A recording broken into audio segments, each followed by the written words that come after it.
सर्वांना सलाम. प्रभू परमेश्वर देई बापाची स्तुती असो. पुन्हा आज या सुंदरशा समयाकरिता प्रभू देई बापाने आपल्या प्रत्येकाचं इथवर सहाय्य केलं, आपली काळजी घेतली, आपला सांभाळ केला, आपलं संरक्षण प्रभू परमेश्वर देई बापाने केलं.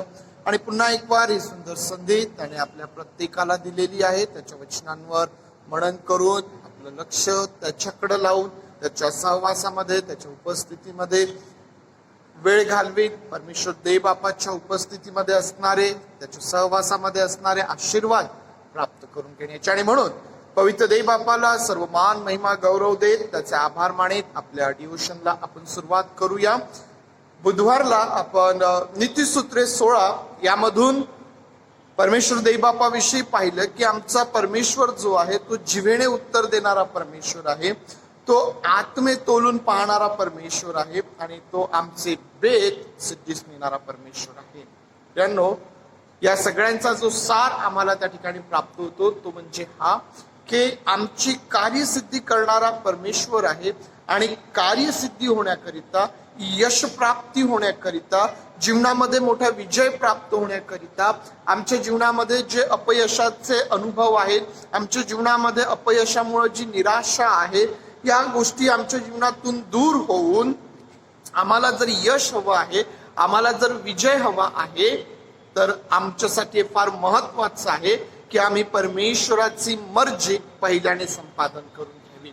आम्ही पाहिलं की परमेश्वर देवबाप ज्यावेळेस त्याचे लोक त्याची मर्जी संपादन करतात आणि ज्यावेळेस मर्जी संपादन करून ते पुढे जातात, परमेश्वर देवबाप त्यांना यश प्राप्ती देणारा, परमेश्वर देवबाप त्यांना विजय देणारा असा आमचा परमेश्वर आहे. आणि आम्ही पाहिलं मागच्या बुधवारी देखील की कशा प्रकारे पहिल्याने परमेश्वराची मर्जी संपादन करणे आणि मग समोर युद्धावर जाणे आणि त्या सर्वाचा परिणाम मोठा विजय त्या ठिकाणी आम्हाला पाहायला भेटतो प्रियांनो. आणि म्हणून आज तोच परमेश्वर तुमचा आणि माझा परमेश्वर आहे, तो बदललेला नाही. तो काल, आज, उद्या आणि युगानुयुग एक सारखाच परमेश्वर आहे. तो कधीही बदलत नाही. त्याचं मन आपल्या मनासारखं चंचल नाही, तो स्थिर आहे. तो त्याच्या विचारांमध्ये, तो त्याच्या निर्णयांमध्ये, तो त्याच्या कार्यांमध्ये, तो त्याच्या योजनेमध्ये स्थिर असा परमेश्वर आहे. आणि प्रियांनो आज तोच परमेश्वर तुमची आणि माझी कार्यसिद्धी करणारा आहे. आमच्या जीवनामध्ये यश आणि विजय देणारा तो आमचा परमेश्वर आहे. आणि म्हणून या सगळ्यासाठी आम्हाला एकच गोष्ट करायची आहे.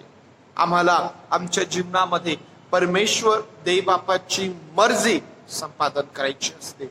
आणि परमेश्वराची मर्जी संपादन करून ज्यावेळेस आम्ही पुढे जातो प्रियांनो, परमेश्वराचं सहाय्य आम्हाला आमच्या जीवनामध्ये मिळतं, परमेश्वराचं मार्गदर्शन आम्हाला आमच्या कार्यामध्ये मिळतं आणि परमेश्वर देवबापाच्या द्वारे आम्हाला आमच्या जीवनामध्ये मोठा विजय त्या ठिकाणी प्राप्त होत असतो. आणि म्हणून प्रियांनो आज परमेश्वर देवबापाच्या वचनांवर मनन करीत असताना या एका विषयाकडं मी तुमचं लक्ष केंद्रित करत आहे की परमेश्वराची मर्जी संपादन करणे. किंवा आज हा प्रश्न या विषयावर मनन करत असताना मी तुमच्या समोर ठेवत आहे की परमेश्वराची मर्जी कोणाला प्राप्त होते. परमेश्वराची मर्जी कोणाला प्राप्त होते. आज या प्रश्नाचं उत्तर आम्ही पाहणार आहोत प्रियांनो. परमेश्वराची मर्जी कोणाला प्राप्त होते. आणि म्हणून ज्यावेळेस आम्ही याचा विचार करत आहोत की परमेश्वराची मर्जी कोणाला प्राप्त होते, तर याचं एक फार सोपं उत्तर आहे. एक सोपं आणि अगदी स्पष्ट उत्तर आहे की परमेश्वराची मर्जी ही त्याच्या निवडलेल्या लोकांना प्राप्त होते. परमेश्वर देवबाप ज्यांची निवड करतो त्या लोकांना परमेश्वराची मर्जी त्या ठिकाणी प्राप्त होत असते. प्रियांनो मुळातच जेव्हा आमची निवड झाली त्या निवडीमध्येच आम्हाला परमेश्वर देवबापाची मर्जी प्राप्त झालेली आहे. पुष्कळदा आम्हाला हे समजत नाही, पुष्कळदा आम्ही याचा विचार करत नाही. परंतु आज याचं हे अगदी सोपं आणि स्पष्ट उत्तर आहे की ज्या लोकांना परमेश्वर देवबापाने निवडलेलं आहे त्या लोकांना परमेश्वराची मर्जी प्राप्त होते. आम्ही माग बुधवारला दावीद राजाबद्दल पाहिला. आज एक बार पुन्हा दावीद राजाला मी तुमच्या समोर ठेवत आहे. आम्ही पाहतो की परमेश्वराची मर्जी दाविदाला प्राप्त होत होती. का प्राप्त होत होती? कारण दाविदाला परमेश्वर देवबापाने निवडलेलं होतं. दाविदाची निवड त्या ठिकाणी करण्यात आलेली होती. आम्ही पाहतो की पहिले शमूएल 16 मध्ये आम्ही पाहतो की दाविदाला राज्यपदासाठी अभिषेक करण्यात येत आहे. आणि मग नंतर 17व्या अध्यायामध्ये म्हणजे पहिले शमूएल 17 यामध्ये आम्ही पाहतो की दावीद आणि गल्ल्यात यांच्यामध्ये युद्ध होत आहे. आणि जे युद्ध जिंकणे हे संपूर्ण इस्रायली सैन्याला अशक्य वाटत होतं. कारण आम्हाला माहित आहे त्या ठिकाणी की गल्ल्याथाला पाहिल्यानंतर जे आव्हान तो त्या ठिकाणी करत होता, त्यामुळं संपूर्ण इस्रायली सैन्य जे आहे, शाऊलाचं जे सर्व सैन्य त्या ठिकाणी आहे, मित्रांनो आम्हाला माहित आहे की ते त्या ठिकाणी घाबरलेलं होतं, भयभीत झालेलं होतं, घाबरलेलं अशा प्रकारचं सैन्य आम्ही त्या ठिकाणी पाहतो. आणि अशा लोकांमध्ये, अशा घाबरलेल्या योद्ध्यांमध्ये हा दावीद राजा त्या ठिकाणी आहे की जो हातामध्ये गोफन घेऊन त्या गल्ल्यातासोबत युद्ध करायला जातो. प्रियांनो, जेव्हा परमेश्वराची मर्जी आम्हाला आमच्या जीवनामध्ये प्राप्त होते, त्यानंतर ज्या गोष्टी मानवी दृष्टीने अशक्य आहेत, ज्या गोष्टी मानवी शक्ती पलीकडे आहेत, ज्या गोष्टी मानवी बुद्धी आणि कल्पने पलीकडे आहेत, प्रियांनो परमेश्वराची मर्जी प्राप्त झाल्यानंतर त्याही गोष्टी आम्ही परमेश्वराच्या सहाय्याने आमच्या जीवनामध्ये करू शकतो. परमेश्वराची मर्जी आम्हाला आमच्या जीवनामध्ये अशक्य गोष्टी प्राप्त करण्याकरिता किंवा ज्या गोष्टी अशक्य आहे अशा अशक्य गोष्टींवर, अशा अशक्य गोष्टी आमच्यासाठी शक्य करत असते. मित्रांनो, आम्हाला माहित आहे की दावीद आणि गल्ल्यात यांच्यामध्ये कुठल्याही प्रकारची तुलना होऊ शकत नव्हती. गल्ल्यात आणि दावीद, मित्रांनो ज्यावेळेस गल्ल्यात त्या दाविदाकडे पाहतो त्याला हसायला येतं. प्रियांनो, त्याच्या हातात काय आहे? त्याच्या हातात ती गोफण आहे. आणि तो म्हणतो की मी काय कुत्रा आहे का की तू ते घेऊन आलाय मला मारण्यासाठी? प्रियांनो, गल्ल्याताच्या दृष्टीने दावीद हा एकदम क्षुल्लक होता. गल्ल्यातासमोर दाविदाला उभं करणे म्हणजे अगदी क्षुल्लक अशा प्रकारचं ते होतं. परंतु गल्ल्याताला नव्हतं माहित की दाविदाला परमेश्वराची मर्जी प्राप्त झालेली आहे. त्या ठिकाणी जे सर्व लोक एकत्र होते किंवा जे सर्व लोक हे युद्ध पाहत होते, त्या सर्वांच्या दृष्टीने त्यांच्याबद्दल आम्ही काय बोलावं, काय त्यांच्या मनामध्ये विचार असतील, कोण या युद्धामध्ये जिंकेल? प्राथमिक दृष्टीने जर आम्ही पाहिलं तर कोणी म्हणाल की गल्ल्यात विजयी होईल. परंतु आम्ही पाहतो की दावीद त्या ठिकाणी विजयी होतो. दावीद का विजयी झाला? जे युद्ध अशक्य आहे त्या युद्धामध्ये दावीद का विजयी झाला? कारण त्याला परमेश्वराची मर्जी प्राप्त झालेली होती. का परमेश्वराची मर्जी प्राप्त झालेली होती? कारण त्याची निवड परमेश्वर देवबापाने केलेली होती. परमेश्वराने त्याची निवड केलेली होती आणि त्या निवडीमध्ये दाविदाला परमेश्वराची मर्जी प्राप्त झालेली होती. आज तुम्ही आणि मी जे देवाने निवडलेले लोक आहे, कारण आज आम्ही जगामध्ये पाहतो की अनेक लोक आहेत ज्यांच्याकडे सगळं काही भरपूर प्रमाणात आहे, परंतु आजही ते सार्वकालिक जीवनापासून वंचित आहेत. आम्ही जर त्यांना विचारावं की सार्वकालिक जीवन म्हणजे काय, तर त्यांना समजत देखील नाही. लोकांना समजणार देखील नाही की सार्वकालिक जीवन काय आहे. प्रियांनो, परंतु आज तुम्ही आणि मी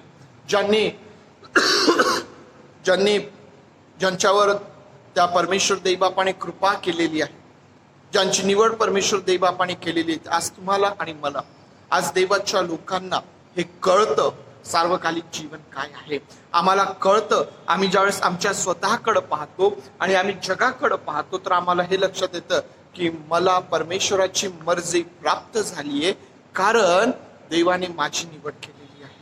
माझी निवड ज्या अर्थी झालेली आहे त्याच अर्थी मला परमेश्वराची मर्जी प्राप्त झालेली आहे. प्रियांनो, मग पुष्कळदा हा प्रश्न आमच्या मनात येऊ शकतो की जर मला परमेश्वराची मर्जी प्राप्त झालेली आहे तर मग का माझ्या जीवनामध्ये अपयशाचे अनुभव आहेत? का माझ्या जीवनामध्ये अपयशाच्या मुळे निराशा माझ्या जीवनामध्ये आहे? कारण प्रियांनो, आम्ही पुष्कळदा जी परमेश्वराची मर्जी आम्हाला प्राप्त झालेली आहे त्याकडे आम्ही पूर्णतः दुर्लक्ष केलेलं असतं. आमच्या जीवनामध्ये आम्ही पुढे जात असताना, आम्ही यशाच्या पाठीमागे लागलेलो असताना, आम्ही विजयाच्या पाठीमागे लागलेलो असताना पुष्कळदा हे विसरून जातो की आम्ही निवडलेले लोक आहोत, आम्ही देवाचे लोक आहोत. आमच्या जीवनामध्ये आम्हाला परमेश्वराची मर्जी प्राप्त झालेली आहे. आमच्या जीवनामध्ये परमेश्वराची इच्छा आहे. माझ्यासाठी परमेश्वर देवा विचार करत आहे. पुष्कळदा या गोष्टी आमच्यासाठी प्रियांनो यांचा काही अर्थ आमच्यासाठी राहिलेला नसतो आणि आम्ही याकडे पूर्णतः दुर्लक्ष केलेलं असतं. आणि म्हणून पुष्कळदा आम्हाला आमच्या जीवनामध्ये परमेश्वराची मर्जी प्राप्त झाल्यावरही परमेश्वराच्या मर्जी प्राप्त होण्याचे परिणाम म्हणजे विजय आणि यश प्राप्ती जे आहे त्याचे अनुभव आम्हाला येत नाही, कारण आम्ही त्याकडं पूर्णतः दुर्लक्ष केलेलं असतं. आणि म्हणून आज आमच्यासाठी हे फार महत्वाचं आहे की जर आमच्या जीवनामध्ये अपयश आहे, जर त्याद्वारे आज आमच्या जीवनामध्ये निराशा आहे, तर आम्ही थांबावं आणि आम्ही आमच्या जीवनाचं प्रामाणिक परीक्षण करावं. आम्ही आमच्या स्वतःला हा प्रश्न करावा की का माझ्या जीवनात हे अपयश आहे? परमेश्वराची मर्जी जर मला प्राप्त झालेली आहे, त्यांनी जर माझी निवड केलेली आहे, त्याच्या निवडीमध्ये मला त्याची मर्जी प्राप्त झालेली आहे, मग का माझ्या जीवनामध्ये अपयश आहे? जर आम्ही प्रार्थनापूर्वक हा प्रश्न स्वतःला केला आणि आमच्या जीवनाचं परीक्षण केलं तर खात्री बाळगा प्रियांनो की देवाचा आत्मा आम्हाला त्या उत्तरापर्यंत घेऊन जाईल जे आज ज्या उत्तराची गरज आम्हाला आहे. कदाचित मला त्या तुमच्या प्रश्नाचं उत्तर नाही देता येणार, परंतु परमेश्वर देव त्याचा आत्मा जाणतो की तुमचं उत्तर काय आहे, तुमच्या प्रश्नाचं उत्तर काय आहे. तुमच्या प्रश्नाचं उत्तर ज्याला माहित आहे प्रियांनो त्याच्या समोर गुडघे टेका आणि त्याला विचारा की का प्रभू? तो उत्तर देणार आहे. परंतु प्रामाणिक परीक्षण जीवनाचं हे त्या ठिकाणी फार महत्वाचं आहे प्रियांनो. आणखी ज्यावेळेस आम्ही यामध्ये पुढे जातो आणि जर आम्ही पाहिलं की स्तोत्रसंहिता 1 जर आम्ही पाहिलं तर त्यामध्ये आम्हाला माहित आहे की नीतिमान आणि अनीतिमान यांच्यामध्ये तुलना आम्हाला पाहायला भेटते. आणि त्या ठिकाणी असं म्हटलेलं आहे नीतिमानाबद्दल की तो जे काही हाती घेतो ते सिद्धीस जाते. नीतिमान पुरुषासाठी त्या ठिकाणी असं म्हटलेलं आहे की तो जे काही हाती घेतो ते सिद्धीस जाते. प्रियांनो, जे काही हाती घेतल्यावर सिद्धीस जातं हे तेव्हाच शक्य आहे जेव्हा आम्हाला परमेश्वराची मर्जी आमच्या जीवनामध्ये प्राप्त झालेली आहे. आणि म्हणून यामध्ये आम्ही पुढे जात असताना आम्हाला आता हे शिकायला भेटतं की परमेश्वराच्या निवडीमध्ये आम्हाला परमेश्वराची मर्जी प्राप्त होते. त्यानंतर आम्हाला आमच्या जीवनाकडं निष्काळजीपणाने दुर्लक्ष करून चालणार नाही, तर आम्हाला नीतिमत्वाचं जे जीवन आहे ते देखील आम्हाला जगावं लागेल. ते देखील आमचं नीतिमत्वाचं जीवन असायला पाहिजे, जो पुरुष दुर्जनाच्या मस्ततीने चालत नाही, पापीजनांच्या मार्गात उभा राहत नाही. मित्रांनो, आम्हाला माहित आहे असा पुरुष जो परमेश्वराच्या नियमशास्त्रात रमतो, त्याच्या नियमशास्त्राचं रात्रंदिवस मनन करतो, असा पुरुष प्रियांनो नीतिमान व्यक्ती आमच्यासाठी हे पाहायला भेटतं की निवडीनंतर आता नीतिमत्वाचं जीवन त्या ठिकाणी आवश्यक आहे, महत्वाचं आहे. कारण त्या व्यक्तीसाठी असं म्हटलेलं आहे की तो जे काही हाती घेतो ते सिद्धीस जाते. जर आम्हाला यश प्राप्ती हवी आहे, जर आमच्या योजना, आमचे बेत सफळ व्हायला पाहिजेत, तर प्रियांनो आमच्यासाठी हे महत्वाचं आहे की आमचं जीवन हे नीतिमत्वाचं जीवन असायला पाहिजे. नीतिमत्वाचं जीवन असायला पाहिजे म्हणजे नेमकं काय असायला पाहिजे, तर आम्ही परमेश्वराला आवडणाऱ्या गोष्टी आमच्या जीवनामध्ये असाव्यात आणि परमेश्वराला न आवडणाऱ्या गोष्टी आमच्या जीवनातून रोज आणि रोज निघून जाव्यात. कदाचित एक दिवसामध्ये ते जाणार नाहीत, परंतु परमेश्वर देवबाप पाहतोय, तो आमची आत्मे तोलणारा परमेश्वर आहे की आम्ही त्यासाठी किती प्रयत्नशील आहोत. आम्ही परमेश्वराला न आवडणाऱ्या ज्या गोष्टी आमच्या जीवनात आहेत त्या काढून टाकण्यासाठी आम्ही किती प्रयत्न करीत आहोत हे परमेश्वर देवबाप, आमचं मन पारखणारा, आत्मे तोलून पाहणारा परमेश्वर, त्याला कळतं. आणि म्हणून परमेश्वराला आवडणाऱ्या गोष्टी आमच्या जीवनामध्ये त्यांची वृद्धी आणि परमेश्वराला न आवडणाऱ्या गोष्टी आमच्या जीवनातून निघून जाणे. प्रियांनो, ही प्रक्रिया ज्यावेळेस आमच्या जीवनामध्ये सुरू आहे, आम्ही जी काही हाती घेतो, परमेश्वराचं वचन सांगतं की ते सिद्धीस जाते. आणि म्हणून आज प्रियांनो, जर आम्हाला आमच्या जीवनामध्ये यश प्राप्ती हवी आहे, जर आम्हाला आमच्या जीवनामध्ये विजय हवा आहे, तर निवड तुमची केलेली आहे परमेश्वराने. परमेश्वराची मर्जी आम्हाला प्राप्त करून घेणं, प्राप्त होणं गरजेचं आहे, जी त्याच्या निवडीमध्ये आम्हाला प्राप्त झालेलीच आहे. परंतु आता त्या प्राप्त झालेल्या मर्जीकडे आम्ही गांभीर्याने पाहावं, त्याचं गांभीर्य आम्ही समजून घ्यावं, त्याचं महत्व आम्ही समजून घ्यावं. प्रियांनो, त्याची इच्छा, त्याची योजना आणि त्याच वेळेला आमचं जीवन हे नीतिमत्वाचं जीवन देखील असणं गरजेचं आहे. प्रियांनो, असं होऊ शकतं का की परमेश्वराने माझी निवड केली, मला परमेश्वराची मर्जी प्राप्त झाली आणि मग आता मी माझ्या जीवनामधून परमेश्वराची प्राप्त झालेली मर्जी गमावून बसलो? असं होतं का? हा एक प्रश्न मी तुमच्या समोर ठेवत आहे की प्राप्त झालेली परमेश्वराची मर्जी आम्ही आमच्या जीवनामधून गमावतो का? काय उत्तर याचं आम्ही द्यावं? जर आम्ही शाऊलाच्या जीवनाकडे पाहिलं तर आम्हाला लक्षात येऊ शकतं की शाऊल, ज्याची निवड परमेश्वर देवबापानेच केली होती, कारण इस्रायल लोकांनी शमूएलाकडे राजा मागितल्यानंतर शमूएला समोर शाऊलाला परमेश्वर देवबापानेच आणलं होतं. परमेश्वराने सांगितलं होतं की कोण तुझ्याकडे येणार आहे, कसा व्यक्ती येणार आहे, त्याच्यासाठी तू काय राखून ठेवायचंय ते सर्व आम्हाला माहित आहे. आम्हाला माहित आहे की शाऊलाची निवड देखील परमेश्वराने केलेली होती. परंतु ज्यावेळेस शाऊलाने परमेश्वराने सांगितलेल्या गोष्टींकडे दुर्लक्ष केलं, परमेश्वराने निवड करून जी मर्जी शाऊलाला दिली, कारण शाऊलाच्याही जीवनामध्ये जे विजय आम्हाला पाहायला भेटतात त्यांना ते देखील मोठे आहेत, परंतु शाऊलाने परमेश्वराचे आज्ञा मोडून परमेश्वराने सांगितलेल्या गोष्टींकडे दुर्लक्ष करून परमेश्वराची प्राप्त झालेली मर्जी तो गमावून बसला. दावीद राजाकडे तुम्ही या. दावीद राजाने ज्यावेळेस बत्शेबे बरोबर पाप केलं, त्यावेळेस तुम्ही 2 शमूएल 11 आणि 27 वाजता त्या ठिकाणी आम्हाला पाहायला भेटतं की दाविदाने हे जे कृत्य केलं त्यामुळं असं लिहिलेलं आहे त्या ठिकाणी की परमेश्वराची दाविदावर इतराजी झाली. परमेश्वराची दाविदावर इतराजी झाली.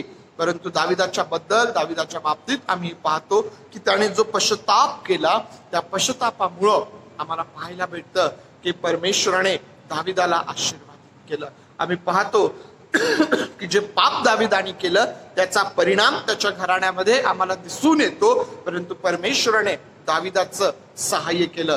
जी मर्जी दाविदाला परमेश्वराची प्राप्त झाली होती ती त्याने गमावली नाही. आणि म्हणून आम्ही पाहतो की दावीद शेवटपर्यंत त्या ठिकाणी राज्य करीत राहिला आणि एक असा व्यक्ती जो परमेश्वराच्या मनासारखा आम्हाला त्या ठिकाणी पाहायला भेटतो. आणि म्हणून आज प्रियांनो, जर निराश आहात, आज जर अपयश तुमच्या जीवनामध्ये आहे, जर आज तुम्ही विजयाच्या शोधामध्ये आणि त्याची वाट जर पाहत आहात, तर आज परमेश्वर देवबापाचं वचन आपल्या प्रत्येकासाठी आहे की परमेश्वराची मर्जी ज्यावेळेस आम्हाला प्राप्त होते त्याच वेळेस यश आणि विजय आमच्या जीवनामध्ये आहेत. प्रियांनो, आज जर निराश आहात तर प्रामाणिक परीक्षण करा स्वतःच्या जीवनाचं आणि प्रभू परमेश्वर देवबापाला विचारा, तो उत्तर देईल. आणि कारण त्याची इच्छा आहे की त्याने तुम्हाला आशीर्वादित करावं. परमेश्वर देवबाप तुम्हाला आशीर्वादित करू. प्रार्थना करूया. प्रभू देवबापा, आभार मानतो, स्तुती करतो, तुला मान, महिमा, गौरव, सन्मान आणि सर्व प्रशंसा देतो. पुन्हा एक बार तू आम्हा सर्वांना एकत्र केलं आणि प्रभू देवबापा या मननाच्या द्वारे देवबापा तू आमच्याशी बोलतोस, आमचं सहाय्य करतोस, त्याबद्दल तुझा आभार मानतो. देवबापा, ज्यांना तुझी मर्जी प्राप्त होते ते लोक त्यांच्या जीवनामध्ये मोठा विजय प्राप्त करतात, यश प्राप्ती त्यांच्या जीवनामध्ये असते. आज देवबापा पुष्कळ तुझे लोक आहेत जे निराश आहेत, दुःखी आहेत, कारण यश त्यांच्या जीवनामध्ये नाही, अपयश आहे. पवित्र देव बाप्पा, निराशा त्यांच्या जीवनामध्ये आहे. आणि पवित्र देव बाप्पा, आज मी तुला आग्रहाने विनंती करतो की असं का आहे हे त्या प्रत्येक व्यक्तीबरोबर बोल. आज जो कोणी परमेश्वर देव बाप्पा तुझ्या समोर गुडघे टेकून पवित्र देव बाप्पा प्रामाणिकपणे स्वतःच्या जीवनाचं परीक्षण करून तुला हा प्रश्न करत आहे, त्या प्रत्येकाला तू ते योग्य उत्तर दे आणि देव बाप्पा त्यांचं अंतःकरण मोठ्या शांतीने तू भर आणि प्रभू त्यांच्या जीवनामध्ये येणाऱ्या दिवसांमध्ये मोठा विजय आणि यश प्राप्ती तू त्यांना दे. होय पवित्र देव बाप्पा, आम्ही तुझे मनापासून आभार मानतो, तुझी स्तुती करतो, तुला गौरव देतो आणि आम्ही सर्वजण स्वतःला तुझ्या हातामध्ये सोपवित आहोत. प्रभू देव बाप्पा, आज दिवसभरासाठी तुझे आभार मानतो, तुझी आमची काळजी घेतली. त्याचबरोबर पवित्र देव बाप्पा, आम्ही प्रार्थना करत असताना सर्व लहान थोरांना देखील तुझ्या हातात देतो. तू प्रत्येकाचं सहाय्य कर आणि प्रत्येकाला पवित्र देव बाप्पा तुझी विशेष कृपा तू पुरव. आम्ही सर्वजण तुझ्या अधीन होतो, सर्व वेळ तुझ्या हातामध्ये आम्ही देतो आणि ही प्रार्थना आमचा प्रभू याच्या नावात मागतो म्हणून तू ऐक. आमेन. हे आमच्या स्वर्गातील बाप्पा, तुझे नाम पवित्र मानले जा. तुझे राज्य जसे स्वर्गात तसेच पृथ्वीवर तुझ्या इच्छेप्रमाणे आमचे रोजची भाकर आज आम्हाला असते आणि जसे आम्ही आमच्या ऋणास ऋण सोडले आहे तसेच तू आमची ऋणे आम्हास सोड आणि आम्हास परीक्षेत आणू नकोस, तर आम्हास वाईटापासून सोडी. कारण की राज्य, सामर्थ्य आणि गौरव ही सर्व काळ तुझीच आहे. आमेन. तर प्रभू येशू ख्रिस्ताची कृपा, देव बापाची प्रीती आणि पवित्र आत्म्याची सुसंगती तुम्हा बरोबर प्रभू येशू ख्रिस्त येईपर्यंत सदोदित असो. आमेन. आमेन. प्रभू देव बाप तुम्हा प्रत्येकाचं सहाय्य करो.